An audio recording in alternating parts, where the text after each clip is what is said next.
Letter 20. The Return of Machno. As promised, I want to tell you about the terrible happening that I mentioned in the end of my last letter.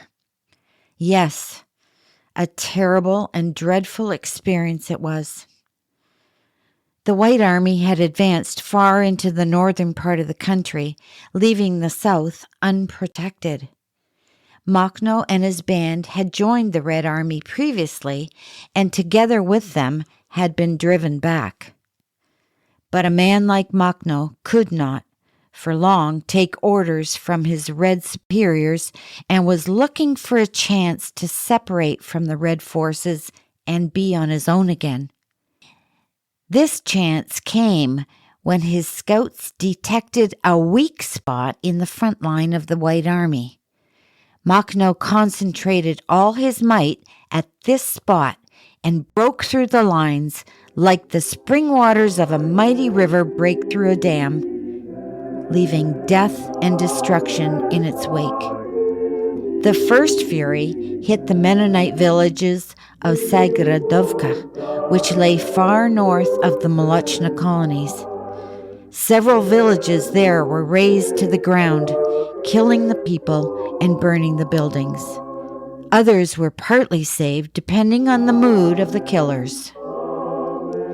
Like an avalanche, Machno and his followers rolled into the open, unprotected land, killing, burning, robbing. They finally reached the Kortitsa colony, where they decided to stay over winter. What those people lived through that winter is recorded in a book entitled A Russian Dance of Death by Dietrich Neufeld and translated into English by L. Reimer. A large group of them came further south until they appeared at the outskirts of the Machno colony in Altonau on November 10th, 1919. They shot several people there and moved on to Ohrloff, the village we lived in. They came on wagons, 3 and 4 to a wagon. Many were on horseback, all of them armed to the teeth, a rifle over the shoulder, 1 or 2 revolvers behind the belt, a long saber hanging on the left side. They wore all kinds of clothes stolen from the people. Some had black tailcoats on, the kind that men wore to communion or some festivities, weddings, funerals, a high black hat on the head, a regular masquerade. One could have laughed if the situation had not been so serious. Mr. Hubert, my friend's father, saw them coming and was hurrying home when a rider stopped, took aim at him with his rifle, and shot him dead right there on the sidewalk. Mr. Jansen across the street was beaten, robbed of his money, and then shot. 2 elderly men, father and son, the father a widower, the son a bachelor, were killed in cold blood, leaving the house empty.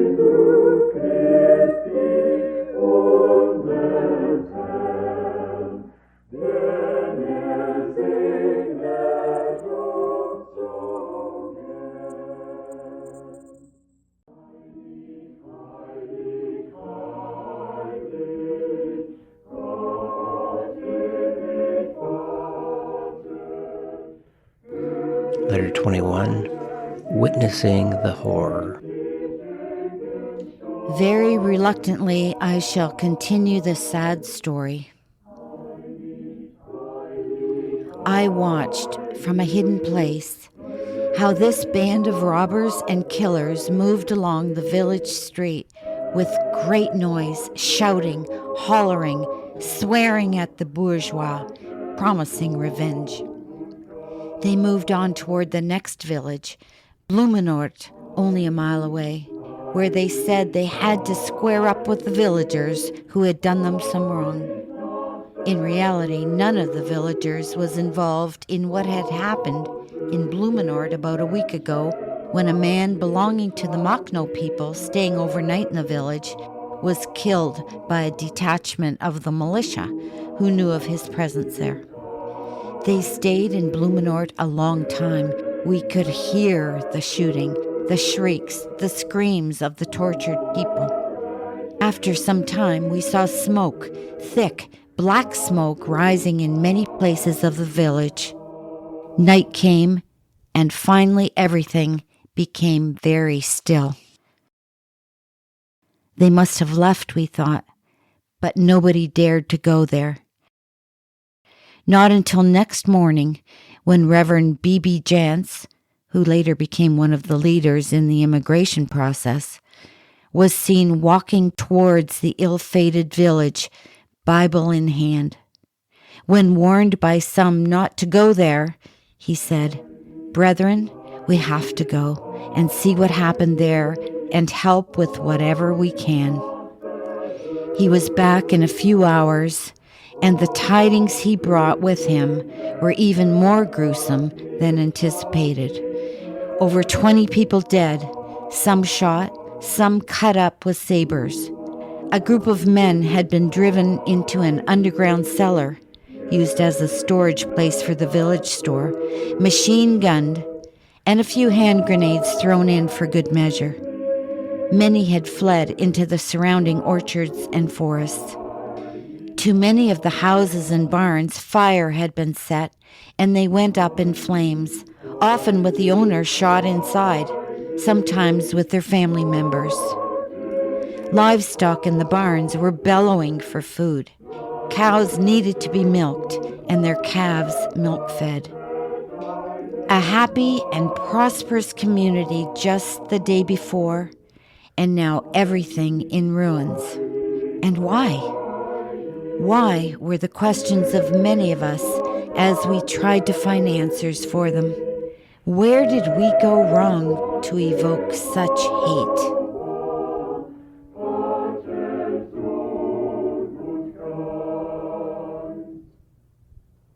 Letter 22. Living as refugees in Ohrloff. After the episode described in the last letter, we enjoyed a time of relative calm. The Machno bands were dispersed by the White Army, and we endured a time of relative peace.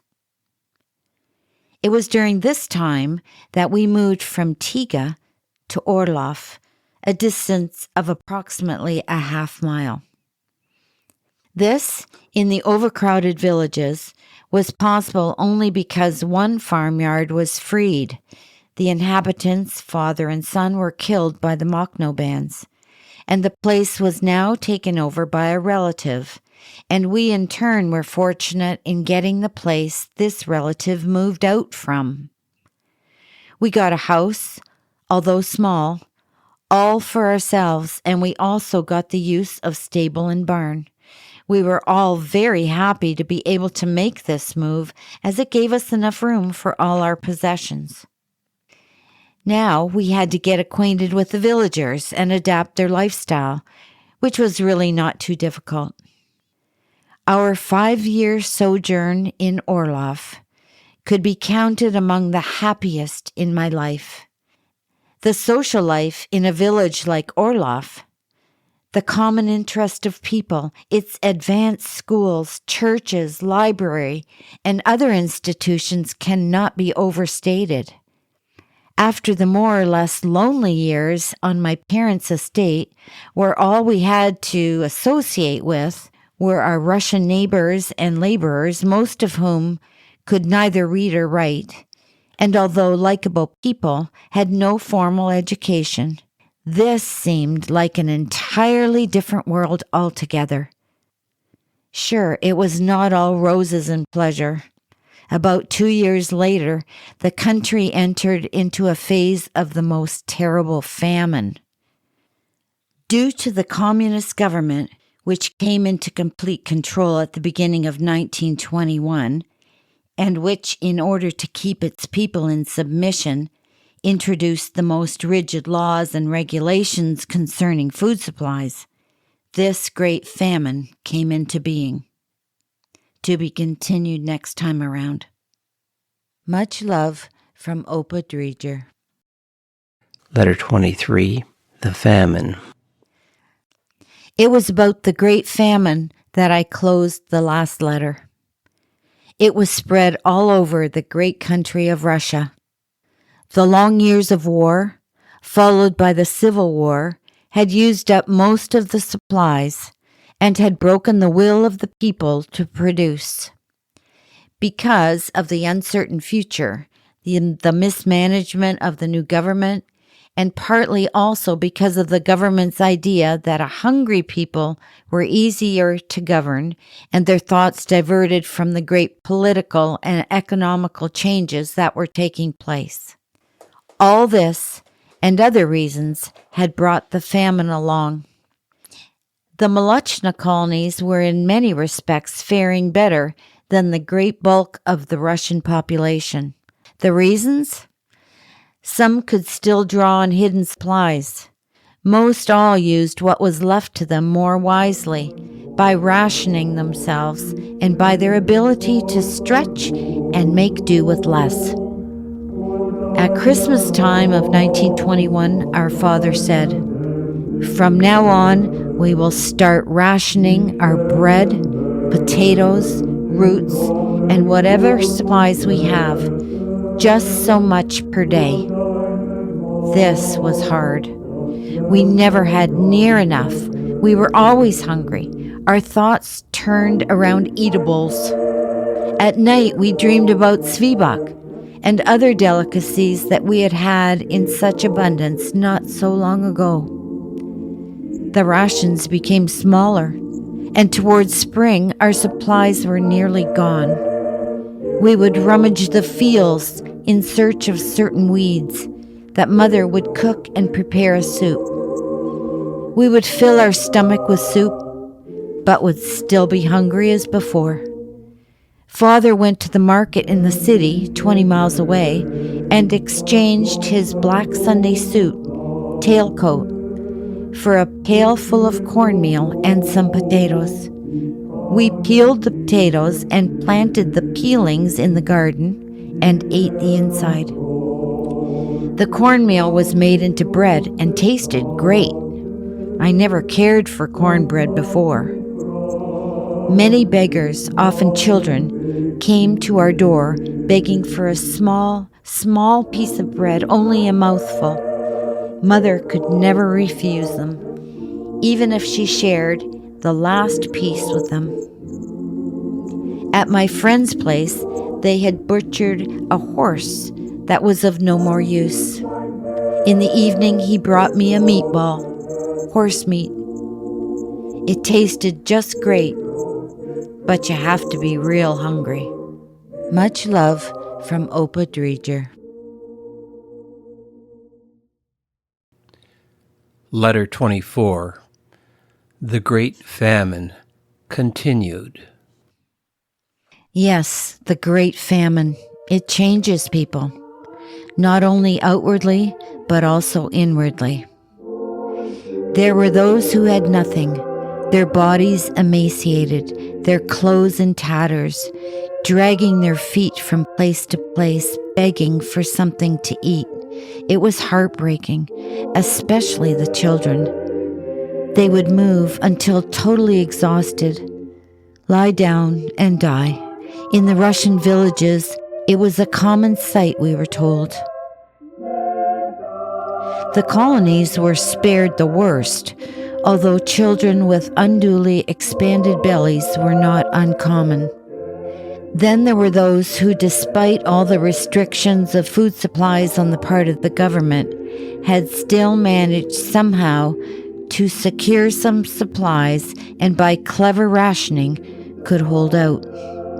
They, of course, had to harden their hearts to the misery they saw all around them. That is what I meant by saying famine changes people. It may bring out the worst in them, but also the best, compassion, brotherly love, etc. The latter became evident when the great American relief action set in. Rumors of it had been making its round many weeks before, and the first shipments finally arrived. And it was about the high point of the famine when they finally did come. and a real lifesaver they were. Joy and new hope were everywhere, and thanks to God and our brothers and sisters in America who hadn't forgotten us. A committee in each village was appointed whose duty it was to see to it that those who needed it most were served first, then the others, depending on need. Not always was the distribution in accord with the strict regulations set out by the American Mennonite Relief Association. Human nature, being what it is, had its role in it. Our family, consisting of 9 members, the youngest 2 were John, age 2, Annie, age 4, received 2 half rations. The rest were considered adults and were expected to work.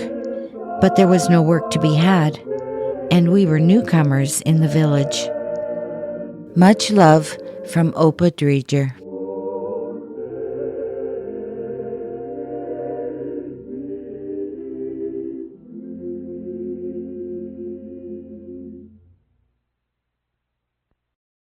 Letter 25.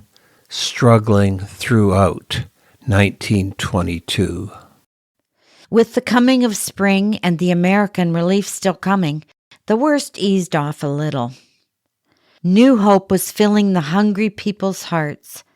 People began preparing for a new crop, but there was practically no seed and no power to pull the plow.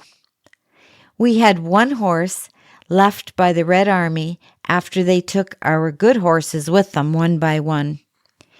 He was but in poor shape and plagued with a skin disease. What he needed most was good food that we didn't have. We also had a cow, and with the new grass beginning to grow, there was hope that she would improve from her emaciated condition. One of our neighbors still had 2 cows, so we agreed to work together. We had a light 3-furrow plow, so we hitched the neighbor's 2 cows to the plow and our 1 horse and 1 cow in front of them. We lowered just 1 share and left the other 2 up. Now we were ready to go. One of the boys was to drive the 2 cows, another the 1 horse and 1 cow team, and the third one to scatter the seed, corn or sunflower seed, into the furrow. A 4th one was watching the whole procedure and was ready to change off anyone, man or beast, that would weaken. I now wish I could have taken a picture of that whole outfit to prove that it really was true. On the next round, the seed was covered, hoping that the hungry crows hadn't picked up too much of it.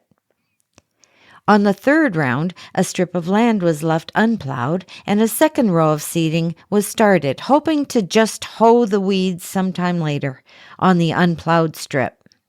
Yes, proceedings were very, very slow, as both humans and animals were weak and emaciated from hunger.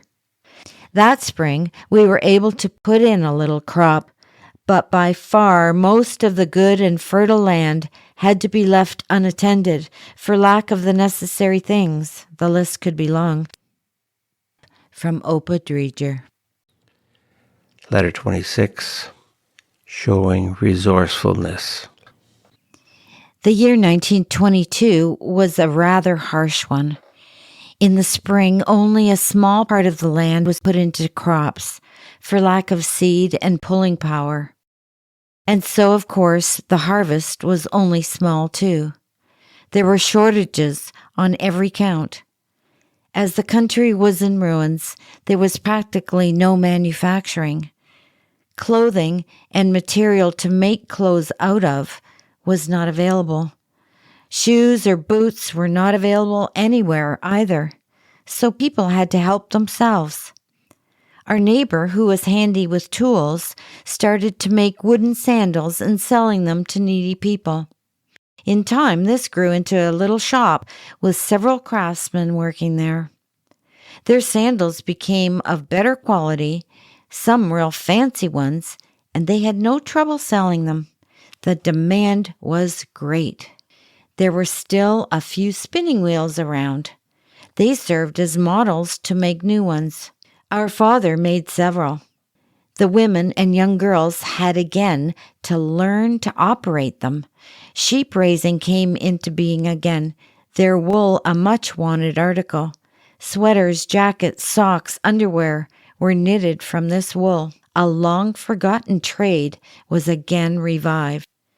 The silkworm industry, too, was revived. Our mother had the attic of our house just crawling with them. We boys were kept busy providing the feed for their insatiable appetites. Mulberry leaves is all they would eat, and the many mulberry hedges in our village were soon robbed of their foliage. We were glad when they finally spun themselves into cocoons. Later, the cocoons were boiled to kill the worm inside, and then the cocoon had to be unraveled to secure the precious silk thread. This thread was then knitted into silk stockings and other ladies' wear. All this kept young and old always busy and away from mischief. Could be a good recipe for today's society. Much love from P Driedger. Letter 27, conscription into the military in 22. The year 1922 had another surprise for us all. The Red regime, now firmly established, was contemplating its first draft of young men into the army. All those born in 1901 were to appear in their respective centers for registration and inspection regarding their health and fitness for service. 6 young men of our village, 21 years old, were thus involved, and I was one of them. After being examined by several doctors and after answering many questions, some of them regarding our citizens, or should I say financial status, I was accepted, not into the active army bearing arms, but rather into one of the Army's many supply stores, provisions, and other secondary parts of the Army. The reason for this being my father's large land holdings. A son of such a man could not be trusted with arms. I was glad and thankful for this decision of the commissioner. It relieved me of my scruples I had as a Mennonite toward bearing arms. One more out of the 6 was not considered safe for the active army. The other 4 were soon designated for different army units and sent away. Our group was held back. Apparently, the authorities did not exactly know what to do with us. We were put into old army barracks, first in our regional center, then in our provincial capital, Alexandrovsk. They kept us busy exercising, marching, and the like. For a month, they sent us off into a nearby bush to make firewood. We were sent there by riverboat along the mighty Dnieper. This was my first and only chance to have a ride on this great and legendary river. The few weeks we lived in this bush, alongside the river, was quite an experience for us. We lived in shacks, dug into the ground and just a low straw roof over top of the hole. Like rats or other animals we lived. It was wintertime, shortly before Christmas. The supplies we had brought along were soon used up, and we sent a delegation back to bring us some more. When they didn't return, we all went back to Alexandrovsk. With only a few days left till Christmas, they let us go home to celebrate Christmas. Much love from P Driedger.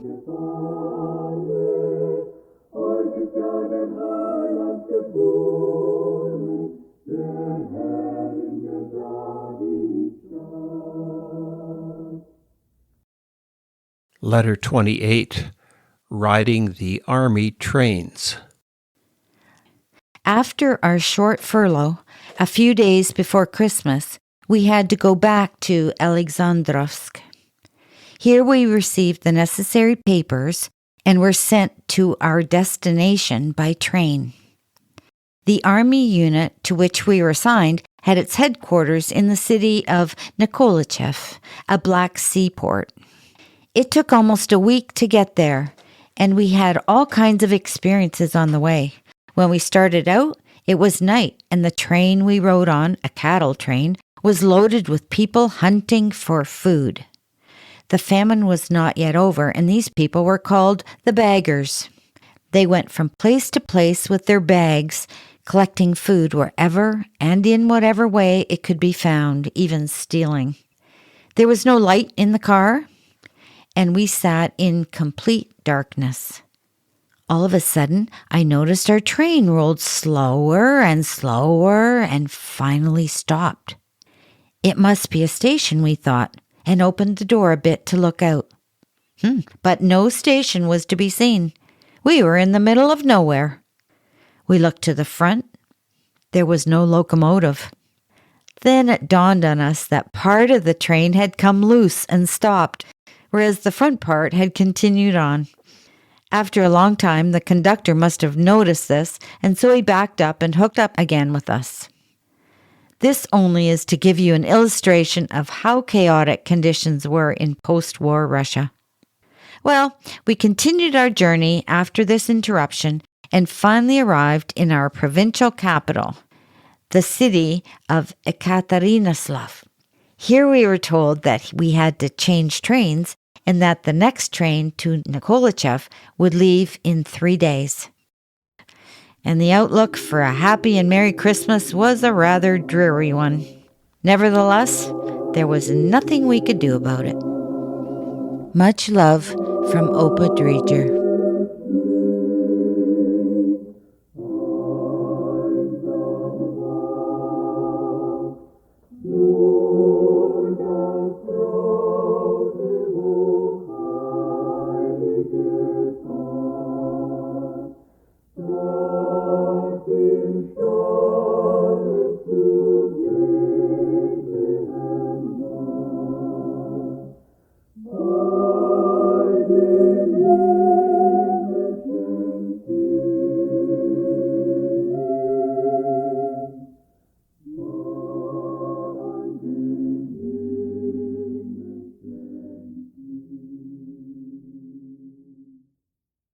Letter 29, Reporting for Duty.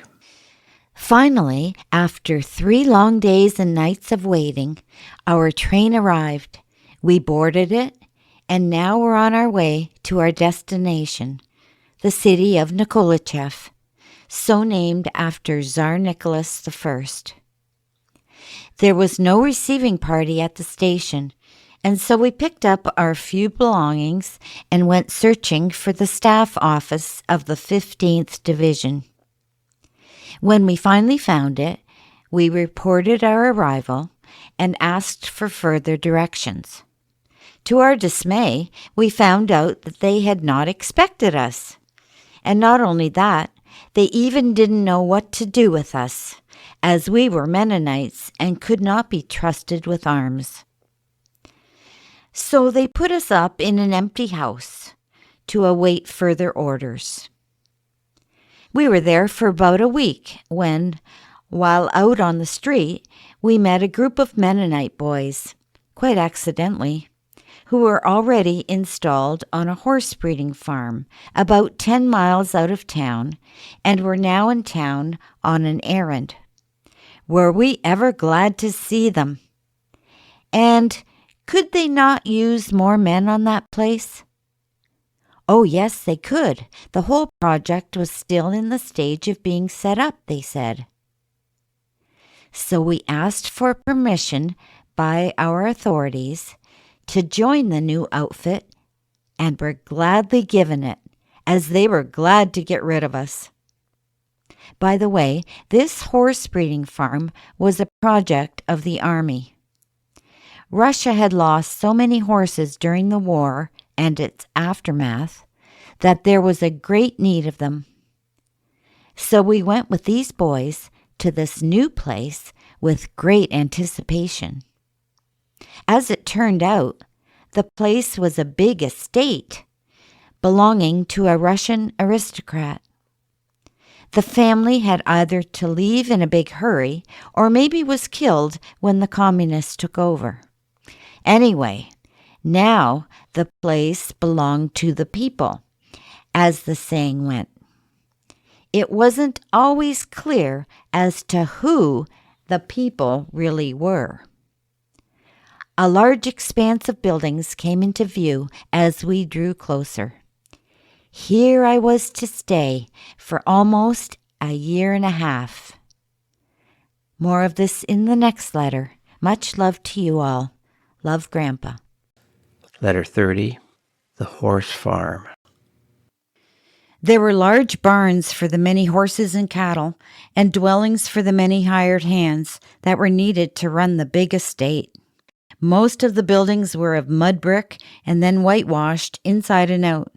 Only the owner's house was built of red brick. It looked very fashionable compared to the others. This was the house that the new leader had chosen for himself. He was, as we later came to know, the representative of the army, a young married man, and he wore the title of War Commissar. His duties were more or less to look after law and order. He knew but very little of horse breeding and farming. His name was Alexei Basubov. For the actual breeding program, the army had chosen an elderly Cossack, a former officer of the Tsarist army, known for their horsemanship. The new regime needed his expertise in this field. Otherwise, he was not to be trusted. He was being closely watched by the Red authorities, and the slightest misstep could mean death for him, as for so many of his comrades. He carried himself very erect, and one could see the old army officer in every one of his movements. To live on this narrow path cut out for him must have been very hard for him. The third man in power was the old foreman of the previous owner. He knew every building, every field, and was the only one really at home on the place and its surroundings. He was assigned a small house for himself and his family. He was the man to ask if in question about anything, and he knew most of the answers. His wife and daughter were to cook the meals for us all. When we arrived at this place, we were shown our quarters, a mud hut, as all the others. We unloaded our gear and moved in. Iron bedsteads awaited us, a rough table in the middle, a shelf around the room close to the ceiling to lay a few things on. And that was all the furnishings. The windows were very small and the ceiling quite low. The whole thing not very inviting. Tell you more of my experiences at this place next time around. Letter 31, Horse Farm Duties. We were a bit disappointed that first evening, but on the other hand, we're glad to have escaped the regular army life with its daily marches, exercises, its strict discipline, etc. We were much more free here. The next day, we were assigned our work. Each of us received 4 horses to take care of. This included watering, feeding, bedding, cleaning and brushing, cleaning the stables, and exercising them. The water was in a nearby deep well and had to be hauled up in a big wooden pail and then poured into a long trough for the horses to drink. Hauling up the water was hard work, especially in the winter when everything was frozen stiff. Among my 4 horses, there was a beautiful brown mare, very lively and good to ride on. I used her to ride the horses to and from the watering trough. This I liked very much. There were other occasions when I could ride her to my heart's content, always bareback, of course. In time, I got so used to it, my seat didn't hurt anymore. I liked and loved my 4 horses, and to take care of them was mere pleasure. Early in the morning, our foreman would come and wake us up. The first one up was Cornelius Unruh, a tall, fine fellow, a good, trustworthy man. And the last one to crawl out from under his blankets was Jake Jansen, a lazy guy who always tried to get away with as little work as possible. In those days, I had made up a little poem which depicted life on that far away from home farm. The foreman, the Cossack officer, and the Red Commissar, their characters so different, 3 men from 3 different worlds, and how they were destined to live and work together. The whole thing was in the Russian language and could be sung to a, at that time, popular tune. The boys were not long in finding out about it and started singing it, which made me a bit uneasy, for fear it could come before ears that were not supposed to hear it. Our meals were quite frugal. Each got his weekly allowance of a piece of black rye bread. It was heavy. Then for breakfast, one of the boys would go to the kitchen and bring in a pail full of so-called tea with milk. We would stand, since there were no chairs, around the table, each one dipping into the pail with his tin cup and drinking the concoction with a piece of black bread. No butter, no jam, none of those fancy things that adorn our table today. For dinner, borscht, of course, with very little meat. Fish sometimes. More next time around. Love, Grandpa. Letter 32. Attending the propaganda conference. Many are the stories that could be told of the life on that faraway farm. One day, our commissar brought home with him a notice or declaration from the army office. It said that the administration had decided to organize a large get-together. Speakers had been invited, and preparations had been made for a week-long parley. The new Soviet government wanted to acquaint its citizens, and the army in particular, with its new program, its new laws, its humane intentions, etc. A big piece of propaganda for the new rulers. Each army unit could elect a delegate to these meetings, and we, too, could send a man from our group. So a meeting was called. The commissar explained the purpose of the meeting, and a delegate was elected. And I was to be the delegate, a German from all those many Russians. The next morning I got ready, got my papers, and was taken to town, Nikolachev. I reported to the proper authorities, got a place to stay assigned, got my meal tickets to the Army's restaurant, and reading material as to the place and purpose of the forthcoming meetings. I was being treated like an honored guest. I was quite impressed. The meetings were held in a large auditorium. The speakers were well trained for their jobs and overflowing with ideas of the coming of the new socialist state and the benefits this would bring to the lucky citizens. Paradise was about to come down on this earth. That is, only in the Soviet Russia. The rest of the world was still in bondage of capitalism. And it was the duty and privilege of the Red Army to stand on guard of these precious achievements of the working people. And so it went, day after day, in the same tone, in the same rut. I had a little booklet and made notes of what I heard, knowing quite well I would have to report on this. At noon, we stopped for lunch. It was about the best time of the day. We ate from regular dishes, forks, and knives, and the food was good. In the evening, we had theater with live casts, and they were good performances. I had a very good time, except for the speeches. Well, everything comes to an end, and so one day I found myself at the old farm again, and everything seemed like a good dream. Much love from P Driedger. Letter 33. Working the night shift. One more story about an incident that happened on that horse breeding farm. It was in late spring of 1923 when I was given the job of herdsman.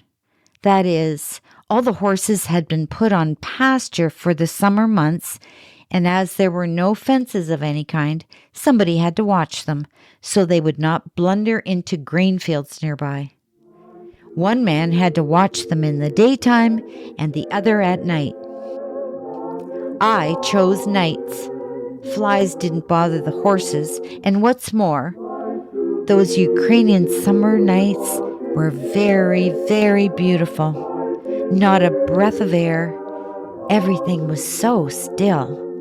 You could hear the horses nibble at the grass, and the heavens just studded with stars, all those different formations or groups of stars. I knew many of them and could tell time by watching their movements across the sky. I've never seen a sky so full of stars here in Canada. Not in this part, anyway. So before sundown, I would saddle my horse, the bay mare that I told you about in a previous letter, pick up my long whip, about 12 feet long, with a 1.5-foot handle. Once on the back of the horse, I could sure handle that whip. It would crack like a pistol shot. But my horse, accustomed to it, wouldn't even twitch an ear. But the other horses knew what it meant and would usually stay in line. So after the horses had been watered, I would drive them through the gate and out to the pasture. The luscious grass soon got all their attention, and the whole herd grazed peacefully till about midnight, when one after another they laid down to sleep. I, too, was getting sleepy, and so I tied the end of my whip to the end of the bridle line and laid down in the grass. The handle of the whip was secured to my wrist. This gave my mare about a 15-foot radius for grazing around me. Everything was peaceful and quiet, and I let my thoughts wander to that faraway home of mine. What would they all be doing now? And my heart longed for them. The incident that is about to happen, I must tell you about that next time. Letter 34. Injured at work. Among that herd of horses, there was a heavy-set sorrel mare that did not want to stay within the fold and had her eyes on the nearby grain field. I had trouble with her already before, so when I opened my dreamy eyes, I saw her wander off toward that grain field. I jumped up and onto my horse. "This time you're going to get it, my sweetie," and I went after her in full gallop, my long whip on the ready. She saw me coming and started to run, but she was no match to my bay mount. I was soon upon her and let her have it, right and left across her rump. She squealed, and when she saw that she couldn't get away, she kicked up her hind legs once, twice, and when I got too close, she hit me hard on my right leg. I felt a sharp pain shoot up my leg. I let off of her and stopped my horse, dismounted, and examined my leg. There was blood in 2 places, and I could not stand on that leg. Fortunately, we were close to home, so I crawled on all 4s to our house, woke up one of the fellows, told him what happened, and sent him out to take care of the herd. I myself laid down on my bed. It was close to morning when our commissar, being notified, came to see what was the matter. We had no doctor there, so the wound was washed out and a bandage put on. As no sterilization was used, blood poisoning set in a few days, and my leg began to swell up dangerously. At this time, it was decided to take me to the hospital in Nikolachev. I will never forget that trip to town in a wagon without springs, on a bed of straw. Every unevenness on the road I felt over my whole body. We finally got to the hospital, where I was given a bath and put on the operating table. The wound was already infested, and they had to cut out some of it. But now I was at least in professional hands, and in about 2 weeks, I was ready to return home. I'm still wearing the scars of that experience on my leg. Until next time, Grandpa. Letter 35. Released from duty. Many more stories could be told of my sojourn on that faraway horse breeding farm, but I think this maybe is enough. The year 1923 was drawing to an end when news came that the great Russian leader Lenin was seriously ill and then suddenly died. This left the country in a somewhat precarious position. Russia was not a democratic country like Canada, but had been run by a dictator. Who would now emerge as the new leader? The most powerful, of course. It took some time before the powerful men at the top could agree on a new leader. But they finally did, and so much bloodshed could be averted. At this time, we began to hear rumors that all those born in 1901 would be released from military service and be sent home. We could hardly believe this, and anxiously waited for the government to confirm this. The decree came out in April of 1924, and towards the end of the month, we received our release papers and were free to go. I remember the day as if it had been yesterday, when we boys packed our belongings, put them high on the wagon, and we ourselves marched behind on foot towards Nikolachev, to the railway station. We were jubilant and in the best of moods. In Nikolachev, we boarded our train and soon were on our way home. In due time, I arrived in Lichtenau, our home station, said goodbye to my friends, some of whom had to travel a little further yet, and walked the remaining 3 or so miles to Ohrloff, our home village. I was still in my uniform, gray coat, peaked helmet on my head with a large red star in front. I did not particularly care to be seen in this outfit, and so took the shortest route to our house. Didn't even go through the gate, but rather jumped over the wall at the street, and there I was, home at last.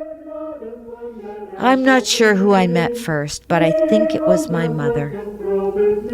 It's hard, or rather impossible, to describe the feelings that ran through me after such a long absence, but I was happy, very happy. Much love to all of you. Your Grandpa. Letter 36. Canada becomes an option. My last letter ended with my homecoming from my military service.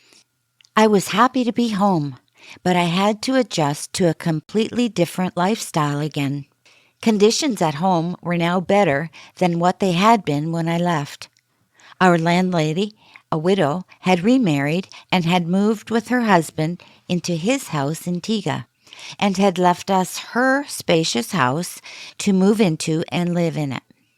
This made a great difference. Not only did we get a bigger house and barn, but it also improved our status quo in the village. We were not just refugees in the village now, but were almost full-fledged citizens. As such, we had also to accept bigger responsibilities. We felt more and more at home in Ohrloff. It was at this time when talks about immigration to America became more realistic. An organization had been founded and registered with the government, with the purpose in mind to persuade the authorities to give their permission for the Mennonites to leave the country and to issue them the necessary papers passports, etc. The goal was Canada. Feelers had to be taken up with that country and our Mennonite brothers there to obtain permission to enter Canada. Two great men, next to God Himself, had surmounted insurmountable barriers to get this thing rolling. And the two men were, in Russia, B.B. Jans, and in Canada, Ältester David Tufts. We Russian Mennonites owe these two men our sincere thanks for making the immigration to Canada possible. Approximately 23,000 Mennonite people would leave that godless country and come to this wonderful land of Canada. Much love from Opa.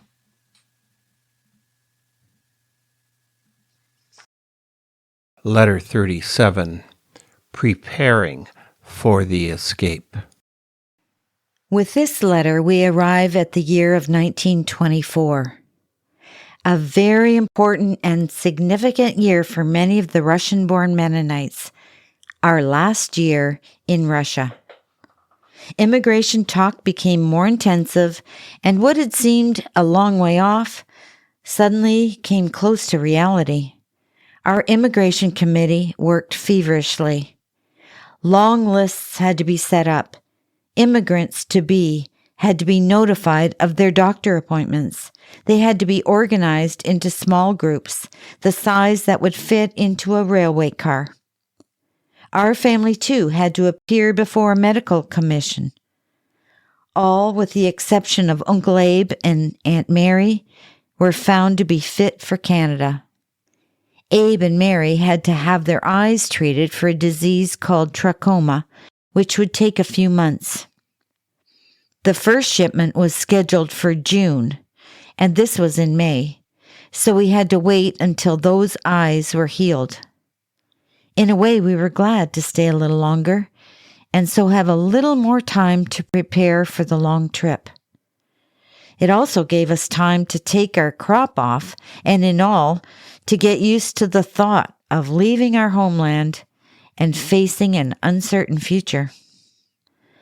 But Brother Peter, who was in danger of being mobilized for the army, was to go along with the first group. It was decided by the family. When the designated time for the departure of the first group came, a long train pulled into the station of Lichtenau. They were all cattle cars, not a single passenger car. One concession was granted the immigrants. The train would wait at the station until all the cars were washed and cleaned and suitable accommodations built into the empty room of the car. All, of course, at the expense of the travelers themselves. On the day of departure, the station was crowded with people. Hundreds, maybe thousands of people were milling around, helping to load, saying goodbyes, crying in each other's arms. For many it was for the last time. The feelings of the immigrants were twofold. Grief on the one side for leaving their beloved home and village, especially the older folks, and gladness on the other hand for leaving a godless country that had rejected them. When the train finally started to move, all the big crowd began singing, "God be with you till we meet again." It was very moving.